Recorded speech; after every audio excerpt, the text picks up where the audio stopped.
there's just stereotypes that chefs have very bad tempers and, you know, are very irritable to be around. But that's not what I'm seeing. So the question is, you know, what's your temper like? What happens in the kitchen? This face, this sweet face, what? Do you shout? Do you have Beyonce backstage moments? Absolutely. Yeah. Absolutely. And I feel that's just the nature of the kitchen. I will smile with you right now, but when it's time to get down to business, it's time to get down to business. Okay, you'll switch off real quick. Oh, absolutely. Wow. Absolutely. Okay. Hello and welcome to the Millionaire Mind Show. My name is Turife. Every Thursday evening, we get to highlight a woman in business, a woman who's just doing it, killing it. And joining us today, we have the person behind Nabble Bistro, Joy Mina. Thank you so much for joining us. Thank you for having me, Turi. First of all, I am a huge fan. If you have not been to Nabble Bistro, this is your sign, okay? This is just a sign from God that it's time to go there. And my favorite is the blue cheese burger. I don't know what they do with it. It must have crack. I don't know. It's something. It's something inside there. But I am so happy to finally meet the person behind Nabble Bistro. How are you? I'm good, Turi. So for people who don't know you or people who have not had the Nabble Bistro experience, please introduce yourself and what you do. So thank you for introducing me. Well, my name is Joy Mina, or at Nabble, Chef Joy. So I am the chef and proprietor of Nabble Bistro, which I started, I think now 4 years ago, so 2019 in November. So that was right before COVID, which was wonderful. So went into that period, and then, you know, we're still here. And I mean, thank you for coming to try Nabble. I have never met you there, so I'm glad at least that we've met here in person today. So yeah, that's it in a very short nutshell. Yeah. Yes. Awesome. And 2019, wow, that's just before the pandemic. Right. So I'm sure you didn't account for that, but how did you start Nabble? What's the story behind it? So I did my training, or rather I went to school in Switzerland, so that's where I officially got my training. I did my internships there as well, so I was there for about 4 years. So after that I went to Napa Valley in California, so I went to work as well. I was there for about another year also. So that has the two places really contributed to the idea behind Nabble. So it was basically taking my experiences from Europe, my experiences from the Americas, and just kind of mashing them up together, and basically just showing people what I like to eat. And I feel like if what I like to eat, I hope other people like to eat as well. Okay. Yes. And there's just something very unique about your, you know, your dishes and your cuisines, because I remember going there and just, first of all, how it looks, the interior, the everything, it's very specific to something. Right. So how did you come up with that? So again, with just influences from places either that I've been to, things that I've liked. So Nabble, I was trying to imitate a French countryside, and then also have you know, the African rustic industrial feel to it. It was as well. giving safari, but I'm still in the city. Exactly. So you want to feel like you're in safari, but you're still in the city, and you're somewhere that's very serene, calm, and quiet as well. So I try, when people come to Nabble, I try to give you that experience of you're in the city, but you're not. So you're coming to just a nice, serene, calm area. Okay. Yes. So now, having worked outside of the country and having schooled there, what was now the experience in trying to merge these cultures, these very different cultures? You have been in Napa Valley, you've been in Switzerland, and now you're trying to establish your own establishment in Nairobi. So now, how are you able to now just bring all of those? And you always have a vision when you're starting something. Yes. So now you're trying to trust everyone with your vision to just apply it and make it make sense. So now, how did you execute that? So as you can imagine, that was not easy to execute, because your vision is your vision. Making people understand your vision is something that I still try and do till today, because for me it's something that has stemmed from passion. I'm very passionate about what I do. I'm very passionate about food. So with that passion, it makes it a lot easier to explain your vision to somebody else, like to the chefs that I've trained, to, you know, my mixologists, to the front of house. And when they see, you know, the person who is behind, the vision bearer, being that passionate, they actually take on your vision a lot better, and they're able to support you as well. I think also having had experience abroad and, you know, having actually been the person in the kitchen working does help a lot when it comes to, you know, inspiring others as well, because I can tell them, look, you guys are in hospitality. If you see where I am right now, I've just been resilient enough to put my head down, work hard, and get to this point. So I feel like that's a lesson a lot of people can learn and take away from. And now the uncomfortable bit of the conversation where it's money now. Right. So how was now the experience of starting up a business and launching and doing marketing and just establishing yourself as a brand, first of all, and as a place everyone is familiar with, Nabble Bistro.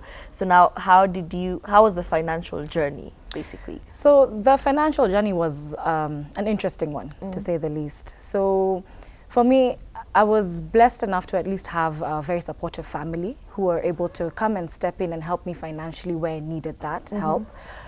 That didn't stop, however, you know, the usual day-to-day operations and runnings of businesses, especially new businesses. So yes, was I conned a few times? Absolutely. Wow. Have I had run-ins with, you know, not legal members of government? Absolutely. People saying they're kanjo and they're not. So these are things I had to like learn and navigate from scratch, because out there they don't teach you, oh, kuna kanjo na kuna watu wa Street smarts is not taught. You not experience at all. it. Not at all. Especially Kenyan street smarts, because that's, I feel we're on a different level when it comes to us Kenyans, right? So that was it was a good challenge. It was interesting to navigate that. Money wise, number one, being a responsible spender, right, and yes, a responsible consumer as well. Things have drastically gotten tight throughout this economy, and for a business that had opened right before a pandemic, you didn't really know how to plan your finances. So planning finances is one thing, or one big lesson I've taken away from being a business owner. Awesome. Yes. And speaking of the pandemic, how were you able to stay afloat? Because most businesses did go under. Right. Understandably, it's a new phenomenon. No one has experienced this. It's new to everybody. So now how are you able, especially as a new business, to just make sure that, you know, it's not going to die like this? So again, like I said, the passion that somebody has for this specific industry really does fuel you to go the extra mile. So a lot of people, yes, they could have closed their businesses, but did they have maybe a background, or did they have a passion in culinary? I don't know. So for me, why it stayed afloat was because I had no option. This is my end all and my be all. This is what, you know, butters my bread. Yes. So it had to work. And having that passion, I mean, sometimes I'd send home my staff and I'd be the person who's cooking, the person who's being the cashier, the person who's going to make you your drink. And it helps having that knowledge as well. So I was able to at least play multiple roles in one during the pandemic. Yeah. So it's all about downsizing. Absolutely. And now adapting new methods like delivery. Right. Did you ever do that? We did delivery. Deliveries right now, we're trying to re-strategize on how to go about delivery, and not by using, you know, external delivery platforms. Because that's a challenge for most businesses. It is. Yeah. It is, because they do take quite a high commission. And for me, I'd rather you experience what I am offering you and not have to charge you extra. Because you can eat the same product in the restaurant. So why should you pay extra for it? Yeah. You should only pay for the things that make sense, like your ride. Yeah. So delivery service, we're going to internalize that. So we just make it more efficient for people to at least be able to get food fast, convenient, and you can also order through our website as well. Awesome. Yes. And speaking about the food now, how do you navigate now sourcing ingredients? Because you have studied out of the country, you have worked outside of the country, but now here you are establishing your own gig now in Nairobi. It's just you now. So now how did you go about finding the right suppliers, knowing what's working for you? Do you source locally, or do you have to import stuff? So I source everything 100% locally. For my other background is in farming as well. So we have a farm up in Limuru where we do grow some of our produce. And the goal is to actually be 100% sustainable and with everything. So not just the vegetables, but with the butter, the cheese, the the milk, the flour, so everything will be from scratch at Nabble eventually.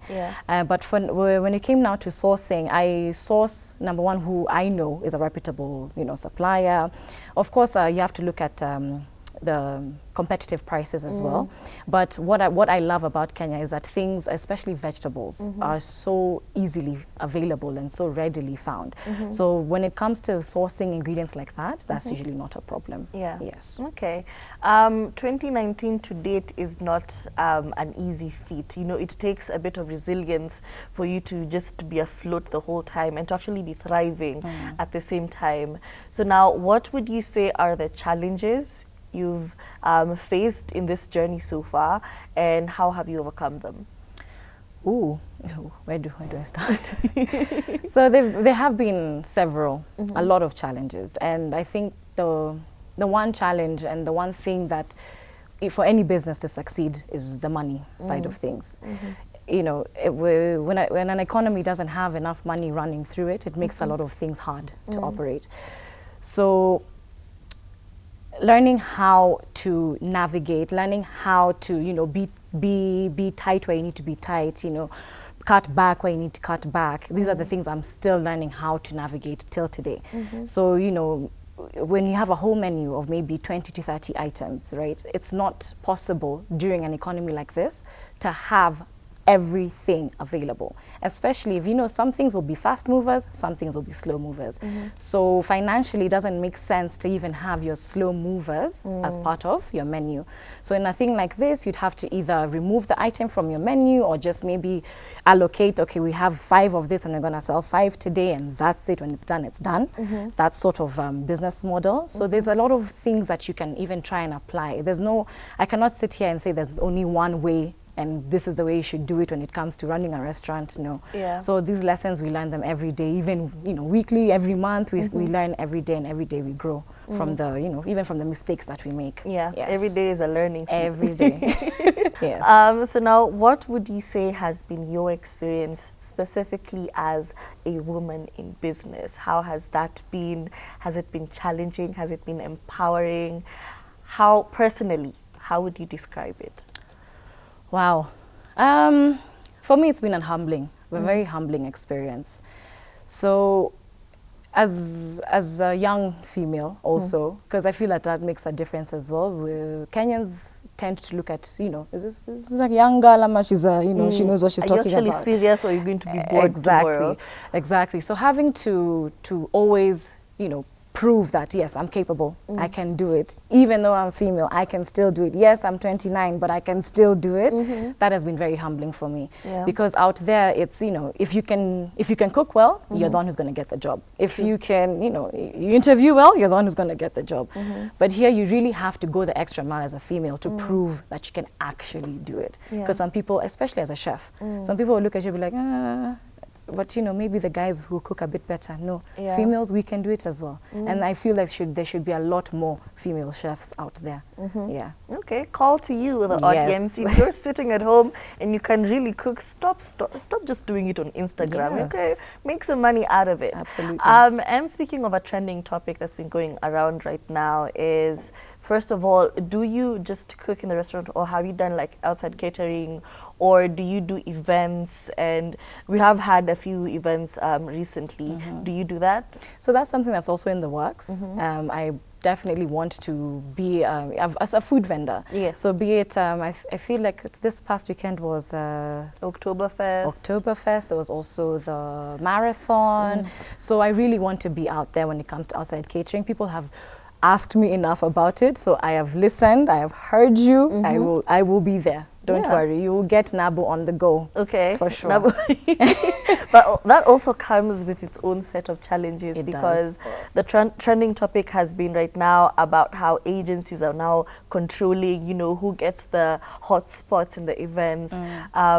So now, getting into food vending, have you experienced that kind of challenge? Is it something you're looking forward to, and how do you plan on navigating it? It's something I'm definitely looking forward to. I believe when it comes to food, it's proof is in the pudding, like they say.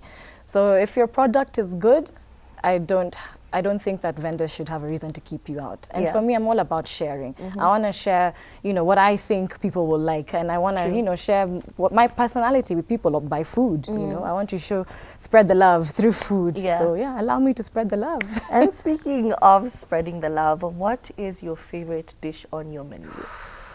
That is such a hard question. What really stands out for you? So people ask me that a lot. I think I'm the worst person to answer that, because I have created the dishes on the menu. But if I gave you maybe from each section of the menu, I think that's a bit fair, right? Yes. Okay. Yes. So we have breakfast as well at Nabble. And for me, my absolute favorite breakfast item is the brioche French toast.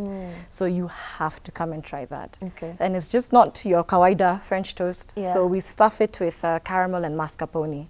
And then we serve it with fresh berries. And then if you like, you can add bacon on the side. If you don't, leave it. But yes, that's my favorite breakfast item. Then I think if I move on to the appetizers, definitely our tacos. So we have a selection of tacos. So now that's like the South American influence that's checking in, right? So with the brioche French toast, that was the more French influence checking in. So with with our tacos, so we make everything, especially the tortilla wraps, we make them homemade. So for me, I introduced a new taco, I think now 3 weeks ago. So it's a beef birria tacos. So it's slow cooked beef, and we cook it for about 6 to 8 hours, and it has spices, so lots of cumin, paprika. So when it's done braising, then now we pull it. We put it in the tortilla with some cheese on the grill, so it's nice and warm, and then we serve it with a consomme sauce that you dip and you eat it. I'm already hungry. So you have to try that as well when you come. And then I think for desserts, my favorite dessert is the chocolate fondant. So if you know, you know. If you know, you know. So yes, just beautiful gooey in the middle, nice chocolate served with vanilla bean ice cream. My favorite dessert. Okay. Yes. On the scale of 1 to 10, how willing are you to adopt a 26-year-old bouncing baby girl? I'm just saying. It just sounds like you're a good. You're really it's good over there. But you know, I know what stands out to me at Nabble Bistro. But for you, what sets you aside? What sets you apart from every other restaurant? I think for me it's the attention to detail, number one, and detail when it comes to food. So I have a policy at Nabble where nothing is frozen. So I will not freeze any meat, fish, nothing, apart from the obvious. I will freeze my ice cream and my ice cubes, but I pay a lot of attention and close attention to the quality of the food. So that's one thing, even having to like retrain my people to see the kitchen the way I see the kitchen. It's been a good challenge, because when people actually see the kitchen the way I see it, then they appreciate how to cook food like this, good food from scratch, not freezing anything. We're not taking shortcuts. So we'll make everything from scratch for you. Wow. Yes. This is, as in just being in the mind and seeing how you're talking about it and the passion behind it. Now I understand why it was love at first sight for me, because we walked in and were like, oh, this is a spot. This is where we should be coming more often. But now, what have been the lessons you've learned so far? Because it's been a minute, 2019 to date. So what would you say has been the lessons you've learned so far in the industry? So this was my first time being anybody's boss. I've always worked for somebody, and I didn't think that being somebody's boss would be that hard, and not just one, but 15 to 20 employees. So having to change my mindset around from, even sometimes as an employee, you'll be like, you'll pick up the slack, it's fine. No, there's nobody to pick up that slack for you. You're the person picking up the slack. If there's any slack, there shouldn't be any slack. But if there is, it's me. So I usually tell my employees, or rather when we have our weekly meetings, I usually ask them, okay, so who's your boss? And they'll tell me, it's you, chef, it's you. I'm like, great. So when I ask them, who do you think my boss is? And they usually don't have an answer. So I tell them, my boss is every single person that walks into Nabble Bistro. Be it their first time, be it their 100th time, That is my recurring boss. That is my boss all the time. So I have to answer to God knows how many people. Yes. And that's why you have to be on top of your game 24/7. Right. And those are Okay. the things that I've learned from that. And we're going to put you on the spot a little bit. There's this stereotypes that chefs have very bad tempers and, you know, are very irritable to be around. But that's not what I'm seeing. So the question is, you know, what's your temper like? What happens in the kitchen? Face, this sweet face, what? Do you shout? Do you have Beyonce backstage moments? Absolutely. Yeah. Absolutely. And I feel that's just the nature of the kitchen. I will smile with you right now, but when it's time to get down to business, it's time to get down to business. Okay, you'll switch up real quick. Oh, absolutely. Wow. Absolutely. Okay. Yeah, but I'll invite you to come and do You even know what? 2 hours with me. That is an experience we're actually looking forward to. I Yay. think our producers can put that in the works for us. Great. Yes. So as we are going home, what is your parting shot, or what inspiration would you want to give to somebody who's watching us right now? Ooh, for me, just never give up. Giving up is just not an option. You can fail, yes. In fact, failure is encouraged, because with failure comes success. You learn how to pick yourself up, but just do not give up. Resilience is your friend. Trust your gut. Your gut your gut will never lie to you, and just believe in yourself. Oh. Okay, thank you so much for joining us. This has Thank been you. so fun. My eyes did not glaze over, as in she's such a fun person to be around.